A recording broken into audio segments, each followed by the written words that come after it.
ya que estábamos hablando de Italia, pegamos un salto en el tiempo y vamos a hablar de Mussolini y el Partido Nacional Fascista. ¿Cómo se originó? ¿A partir de qué bases se surgió este movimiento, que en un principio fue un movimiento y después se transformó en un partido? Las famosas escuadras de las camisas negras que tanto miedo daban. Y bueno, las diferentes facetas de Mussolini, en donde en un principio fue una especie de restaurador muy bien visto, hizo las cosas bastante bien, después se fue transformando, se transformó en un dictador dentro de su propio partido. Y bueno, terminó con el desastre que terminó por haber hecho migas, digamos, haberse hecho socio de quien no debía. Y bueno, entonces vamos a ver en el video cómo está entrelazado, además, lo que es Mussolini con el Partido Nacional Fascista. El siglo XX puede definirse como el siglo de los totalitarismos, porque en Europa hubo la afirmación de varios regímenes totalitarios que se mantuvieron en pie durante muchos años: el sistema comunista ruso, el sistema nacionalsocialista de Hitler y en Italia el fascismo de Mussolini, aunque considerado el menos totalitario de los tres. Según el historiador Piero Melograni, los totalitarismos estallaron debido a los disturbios provocados por la Primera Guerra Mundial y su propósito era restaurar el orden en la nación. En Italia, después del Bienio Rojo, es decir, así se llamó a 2 años que se caracterizaron por huelgas, revueltas, reclamos sindicales, todo producido porque había quedado el país totalmente devastado por la guerra, con una inflación enorme, y por supuesto había reclamos salariales, y entonces por eso se llamó el Bienio Rojo. Entonces, después de este Bienio Rojo, estos 2 años rojos, los fascistas salieron al campo de batalla, digamos, y su apoyo creció gracias a las dificultades de los otros partidos, en realidad, y por el hartazgo de la gente, que además veía que estas revueltas no terminaban nunca y que el tema de los gremios y lo que ya se veía que estaba pasando en Rusia. Bueno, el fascismo nació y se desarrolló cuando la democracia entró en peligro, expresando la búsqueda de una solución alternativa basada en el nacionalismo. Así nacieron los fasci di combattimento, que la traducción sería los fachos de combate. Lo que pasa es que hoy en día la palabra facho quedó, con una connotación absolutamente negativa, pero hace referencia a los romanos, a lo que utilizaban los que vendrían a ser los guardaespaldas de los magistrados en el Imperio Romano. Bueno, estos fasci di combattimento se definieron como un movimiento, no un partido. Inicialmente tuvieron buenas ideas y propuestas antes de pasar a la violencia, porque como todo, se fueron desmadrando. Entonces, por lo tanto, desde en ese momento entra en escena Benito Mussolini, que tras haber abandonado el Partido Socialista, porque él pertenecía al Partido Socialista en un principio, ese partido que ya era considerado débil, decidió incorporarse a la nueva facción para incrementar su apoyo, convirtiéndose así en el artífice y protagonista de los éxitos del movimiento, con la creación en 1921 del Partido Nacional Fascista, resultado de la evolución del movimiento dei Fasci di Combattimenti en un partido. Así que también para poner un poco en su lugar, porque todo el mundo cree que Mussolini estuvo desde el principio en este movimiento, que luego fue partido, que fue el creador. En realidad, en Fasci di Combattimenti ya existía, él se agrega después, y lo que sí hace es,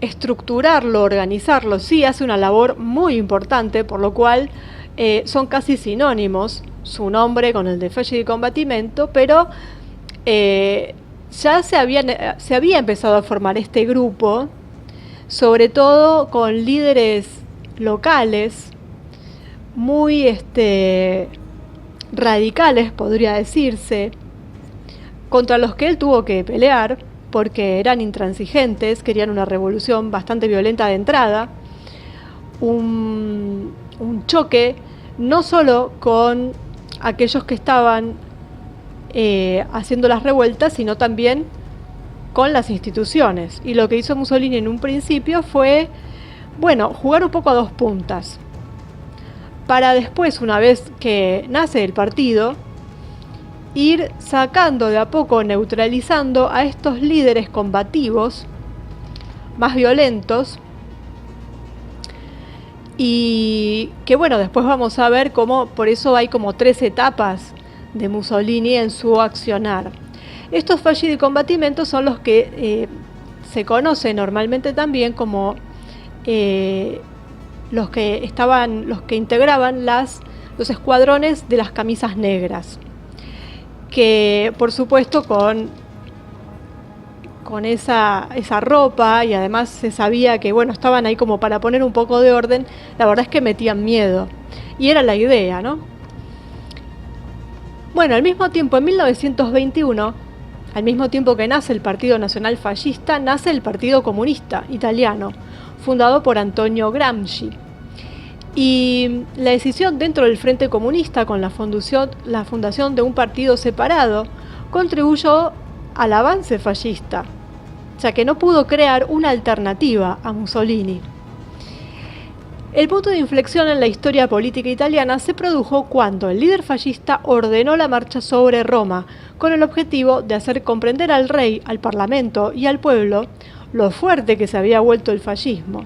Entonces, el 28 de octubre de 1922, los escuadrones de fascistas con sus camisas negras, y los que no te llevaban las camisas negras también, entraron en Roma con el lema o Roma o muerte. A partir de ese momento, el fascismo se convierte prácticamente en Mussolini, y la historia del fascismo es la de Mussolini. Y como dijo Indro Montanelli, que afirmó que hubo 3 Mussolini. El de esos primeros años, que fue el primero, que era un restaurador, digamos, cumpliendo plenamente su cometido, ya que desde el final de la guerra ningún gobierno pudo gobernar, dejando a Italia en el caos, presa de la violencia, que si antes había sido roja, últimamente se había vuelto negra. Y entonces hay que decir que con Mussolini volvieron a la regularidad, restablecieron el orden. Pero a veces, siguiendo la voluntad de estos líderes provinciales fascistas de los que antes había hablado. Entonces se puede hablar de este primer Mussolini, o primera etapa de Mussolini, que es positiva, que es la de restaurar el orden, digamos. Y de hecho, según Montanelli, la mayor dificultad del Duce era dar un marco a las escuadras fascistas, a estas escuadras de camisas negras, porque en realidad no le gustaban. Parece que hasta los odiaba, y por eso le hizo la guerra a estos líderes locales que eran tan radicales, y decidió darle una institución a la milicia fascista, tratando de calmar estas intenciones violentas que tenían, porque estos escuadrones eran bastante violentos. Al mismo tiempo decidió formar gobierno, porque se lo pide el rey, es decir, al igual que sucede hoy en día con el sistema que se utiliza tanto en Italia como en España, en donde el rey o el presidente, en el caso de Italia hoy en día, llama a un candidato a formar gobierno. El rey, cuando sucede esta marcha en Roma, que Mussolini se queda en Milán, el rey manda a llamar a Mussolini para formar gobierno. Y él forma gobierno con lo mejor que encontró, digamos. Por lo tanto, también con gente que no venía de las filas fascistas. Además, no nos olvidemos que él había empezado en el Partido Socialista. Debido a estas maniobras, se pensó que su gobierno podría tener una duración corta. Pero Mussolini, ¿qué hizo? Usó a los fascistas extremistas para los propósitos de su política de conservación, sacando del gobierno a todos los que se oponían a la voluntad del fascismo y arrojando él mismo, inevitablemente con esas personalidades que estaban en contra de los ideales extremistas. Y en 1923 fue detenido Piero Gobetti, y al día siguiente le tocó el turno al comunista Amadeo Bordiga, es decir, uno y uno. Bueno, en 1924 tuvo lugar la votación y la lista nacional, de la que Mussolini era cabeza, alcanzó el 65% de los votos. Posteriormente los fascistas fueron acusados de violencia por Giacomo Matteotti, que pidió invalidar las elecciones recién celebradas porque creía que ningún votante era libre de decidir y que ahí había habido algún tipo de fraude. Y ese mismo año Matteotti fue secuestrado y posteriormente asesinado, provocando un gran escándalo. Y Mussolini tuvo grandes dificultades para manejar la situación, declarando que no estaba involucrado, pero por el contrario, dijo que estaba entristecido. Esto llevó a la secesión del Aventino, un acto de protesta implementado por algunos diputados de la oposición contra el gobierno fascista. Y unos meses más tarde, en el mismo año 24, en agosto, Mussolini, tras el descubrimiento del cadáver de Matteotti, cae en una profunda frustración, desautorizando públicamente el asesinato y recuperando así la fuerza perdida para mantener a raya al escuadrón fascista, escribiendo en el periódico Il Popolo: fascistas, esto es orden, máxima disciplina, sin violencia. Bueno, el Aventino esperaba una intervención del rey, ya que solo él podía quitar del gobierno a Mussolini, pero la intervención real no se produjo. En medio de sucesos alternos y dramáticos, el gobierno de Mussolini siempre se levantó y se fortaleció, continuando en su intento. Bueno, poco a poco fue quitándoles poder a los propios miembros del partido fascista que se oponían o que eran una especie de oposición interna que él tenía. El partido estaba constituido por 3 órganos, es decir, estaba el Gran Consejo, las secretarías. Bueno, fue cambiando todo eso hasta que todos estos organismos internos pasaron a depender del jefe del partido, que era él. Entonces ahí es donde ya pasamos a un Mussolini totalitario, a lo que siempre se conoció de Mussolini, que fue el dictador, dentro del partido. Y después lo fue como primer ministro. Digamos que ya todo el poder pasaba por él, el rey estaba como pintado. Si bien se dice que no era que el rey estuviera pintado, sino que estaba de acuerdo con Mussolini y le venía muy bien que fuera Mussolini quien ejecutara estos actos y no él. Así que, ahí nunca se pusieron mucho de acuerdo porque en realidad no era un rey querido por la gente. Entonces, la verdad es que, siempre no lo tuvieron en muy buena estima. Entonces decían que o bien no hacía nada o bien estaba totalmente de acuerdo y lo que hacía era esconderse detrás de Mussolini. Entonces Mussolini hacía lo que quería. Por una cosa o por la otra, él estaba a cargo de todo y era por eso se lo llamaba dictador. Pero la realidad es que era época de regímenes totalitarios. El fascismo se caracterizó por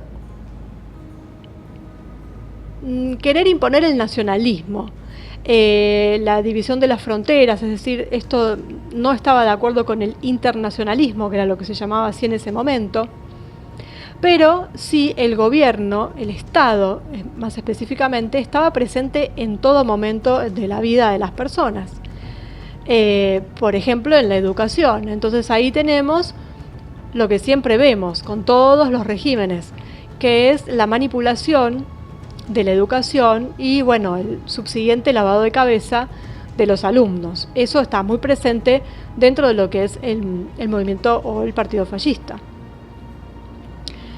Luego, por supuesto, que reconoce la propiedad privada, Habla de corporaciones, con lo cual, por supuesto, está avalando la existencia de corporaciones, si bien las limita o trata de limitarlas, siempre para el bien de la nación, es decir, siempre poniendo por delante todo lo que sea industria, agricultura, todo lo que sea el trabajo nacional y regulando muy marcadamente todo lo que venga del extranjero, es decir, llevándolo casi a la nada, a lo mínimo indispensable.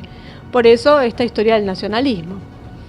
Pero bueno, la existencia de corporaciones, y se ve también en su programa, en cómo está redactado y demás, se ve muy por debajo. Podemos vislumbrar una ley de almirantazgo presente, pero bueno, es la realidad de todos los países, ¿no? Se lo ve.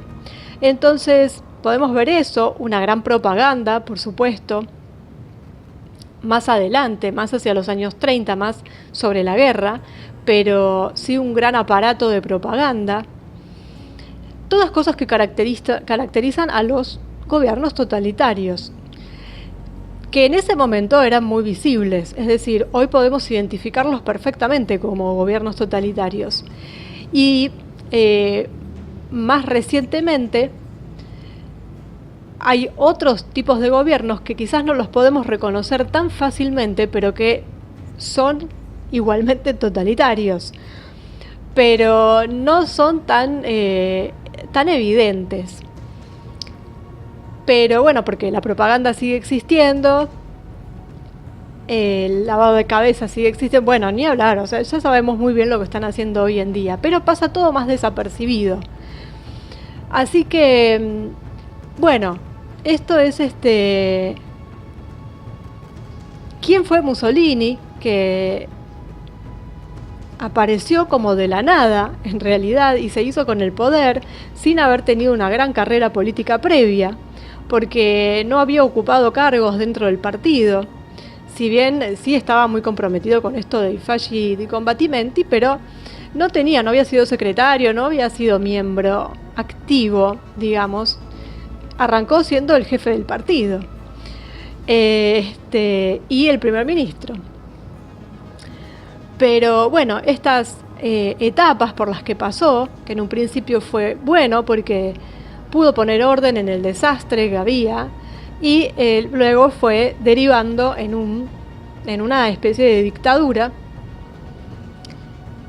Y bueno, ni hablar del desastre que fue haber hecho un pacto con Hitler, es decir, empezó bien y luego empezó a trastabillar y a hacer cosas que no debía y que lo llevaron al fin que tuvo, por haber tenido muy malas elecciones, la verdad. Uno no puede saber qué hubiera pasado si hubiera hecho tal otra cosa, si no hubiera hecho esto, porque eso es hacer futurología sobre la base de un supuesto.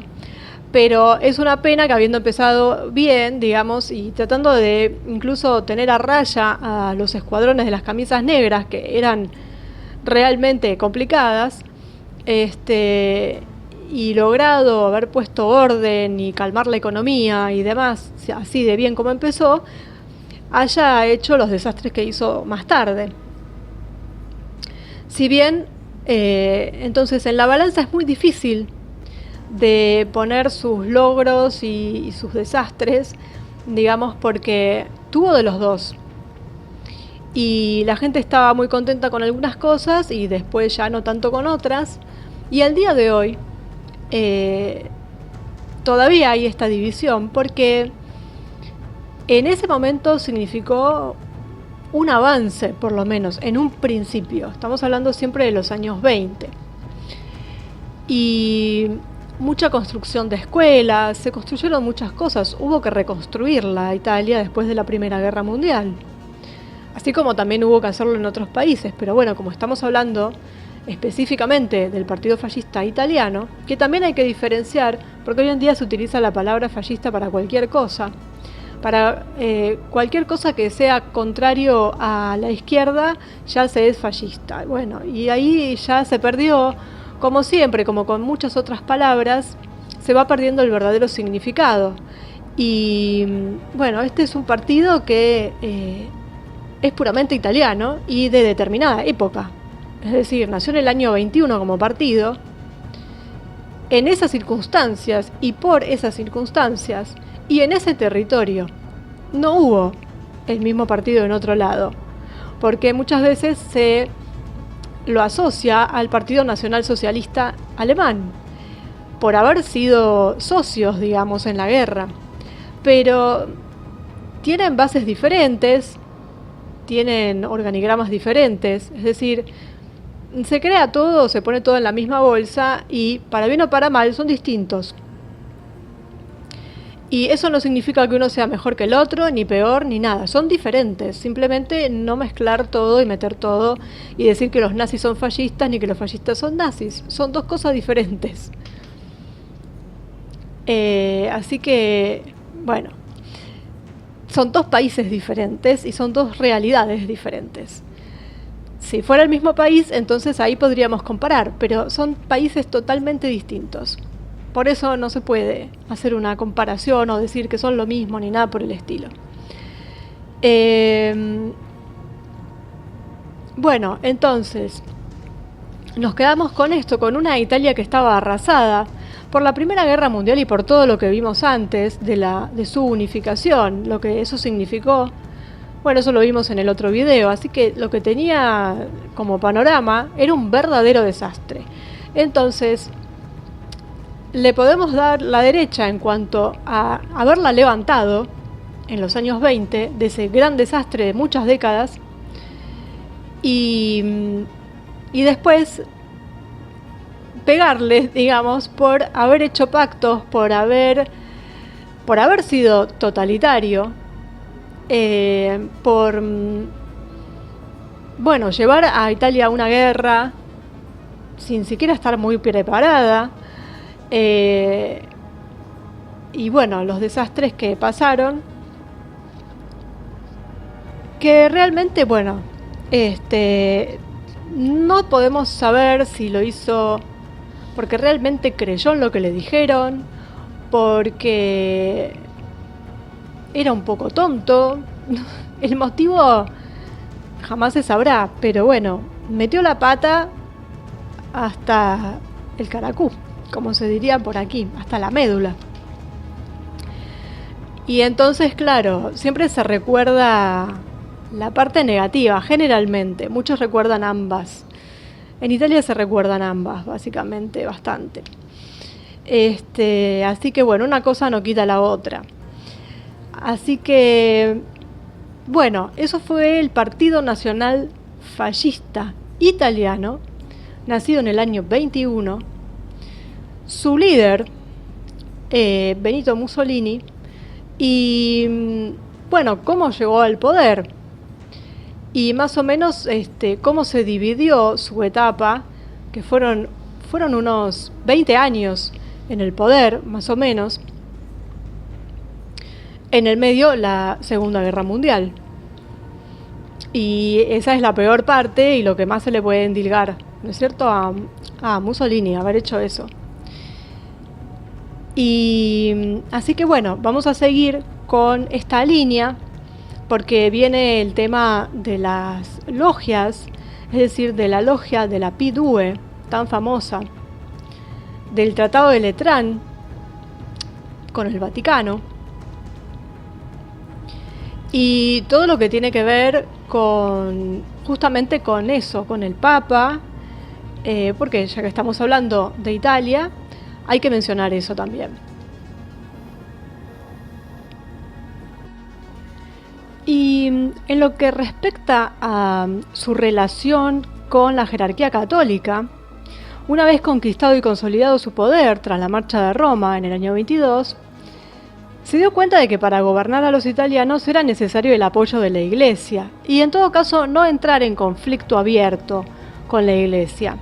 Y a diferencia de algunos exponentes de la jerarquía eclesiástica italiana y de la curía, el Papa no se dejó llevar por esta liberalidad de Mussolini y a los que le preguntaron qué hacer, Pío XI les respondió: sobre todo tengan los ojos abiertos. Y bueno, el gobierno fascista pretendía unas ciertas reformas, y en particular la reforma sobre la escuela, es decir, escuelas laicas, y la medida contra la masonería.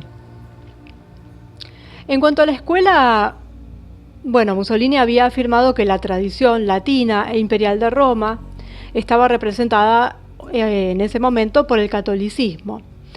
Y a pesar de su sentimiento anticlerical, porque él era anticlerical, pretendía hacer del catolicismo romano una de las ideas rectoras de su política nacional. Y esto lo llevó a encontronazos con ciertos miembros del partido que pregonaban la educación laica. Y bueno, en el segundo caso, la intervención fue parte del proyecto fascista de eliminar todos los poderes ocultos o sectarios que de alguna manera pudieran amenazar al partido y al renacimiento nacional. Es decir, eliminar toda logia. Y además, bueno, Mussolini sabía muy bien que la masonería era el mayor enemigo. Entonces, había que eliminarlo. Y esta fue una de las cosas que se habló con el Papa. Entonces, se lo llamó el hombre de la providencia por esta cuestión de haber hecho resurgir Italia, de haber implementado esta política de mano extendida hacia la jerarquía católica. Y Mussolini sigue, de manera ambigua, sigue fascinando a muchos italianos y sigue habiendo disputa, como lo dije anteriormente. Siguen estando los dos pareceres, porque claro, hay para agarrarse, digamos, de ambas cuestiones. Han salido novelas, hay muchas novelas histórico-biográficas, bueno, mucha documentación, muchísima. Y claro, es como personaje para una novela histórica, es muy interesante. Bueno, y una de estas novelas se llama justamente El hombre de la providencia, que es un apodo que le habían puesto. Y bueno,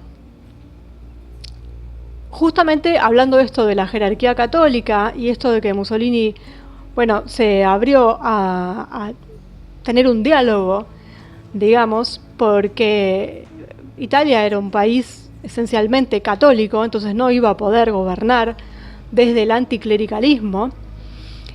Y pudo hacerlo, digamos, pudo no entrar en conflicto con la Iglesia, pudo gobernar pactando, de hecho, con la Iglesia, aunque no siempre en las condiciones impuestas o deseadas por el propio duce. Y esto lo vamos a ver en próximos videos cuando hablemos, por ejemplo, del Tratado de Letrán, cuando el Vaticano se convierte en lo que es hoy el Vaticano, un país, digamos, un territorio dentro de otro territorio,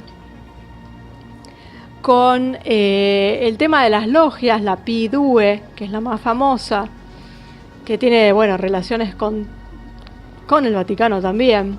Y esto de que pretendía Mussolini de eliminar toda logia, eliminar a la masonería. Vamos a ver, bueno, qué pasó con esto en los próximos videos. Bueno, el llamado hombre de la providencia, que empezó bien, derrapó un poquito y terminó mal. Pero bueno, hizo algunas cosas mal, hizo otras muy bien. Es hombre al que algunos odian y otros adoran. Bueno, hay gente que despierta eso. Por lo menos, no todo el mundo lo odia como a Stalin. Entonces ya, por lo menos algo bueno hizo en algún momento. Y bueno, ya estamos entonces tocando lo que es la Segunda Guerra Mundial. Y esto era para, bueno, ir planteando más o menos cómo estaban dadas las cosas. quienes gobernaban. Era una época de totalitarismo en toda Europa, de diferentes partidos, que como siempre decimos, en un punto igualmente se tocan. Tenemos que Mussolini empezó siendo socialista, pero bueno, si leemos el programa del partido fascista, siempre algo hay, ¿no es cierto? Porque, digamos, si hablamos de ley de almirantazgo, de corporaciones y demás, está la camarilla, y si está la camarilla también está el otro lado, y es siempre la misma historia. Pero bueno, diferentes maneras de llevar a cabo básicamente un mismo objetivo en un principio, que es controlar, porque lo que se veía sobre todo en este partido fascista era el control que se ejercía sobre la población a partir de varios aspectos.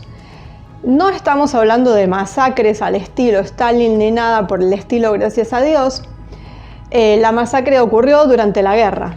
El error fue haber entrado en una guerra. Pero sí tenemos el control a partir de la educación, a partir de, bueno, esto de que el Estado controlara un poco a las empresas, que en un punto lo hacían diciendo que era porque así se defendía lo nacional en contra de lo extranjero, que está muy bien, pero cuando los controles se exceden, entonces ya ahí tenemos que hay otra cosa.